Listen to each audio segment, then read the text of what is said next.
This new rom-com is The Purge, but for singles wanting to have sex, and it definitely delivers on the chaos that premise promises. Here's why. Thanks to Universal Pictures Canada, I got to see One Night Only early on behalf of Movie Scene Canada. From the director of Anyone But You, starring Monica Barbaro and Callum Turner, the movie is about two strangers who crash into each other on the one night a year that single people are legally allowed to have sex and decide to help each other get laid. The world of the movie is very similar to ours, but has a comedic overtone of living in a time where sex is prohibited unless you're married, and it's displayed through a New York City filled with graffiti, advertisements, and propaganda that shares its vast opinions on the new law. The movie makes it very clear that these sexual restrictions are political, and makes fun of modern governments that make the premise feel closer to non than fiction, but it doesn't delve so deep into a political debate that it bogs down the lighthearted story. The movie takes its Purge premise so far though that at times it feels like a spoof, but is incredibly self-aware and uses this chaotic night in Manhattan to help us connect and relate to its very down-to-earth protagonists that are just trying to make the best of their individual situations. Monica Barbaro and Callum Turner have great chemistry and they have amazing comedic timing, so it makes you wish the adventure they go on never ends, but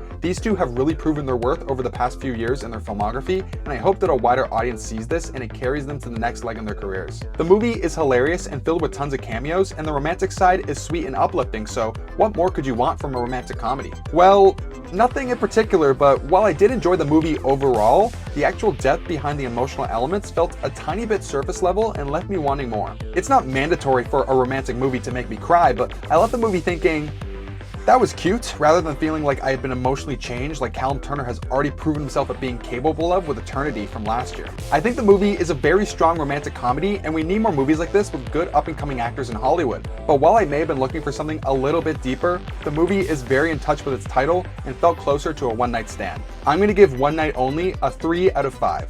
Thanks for watching.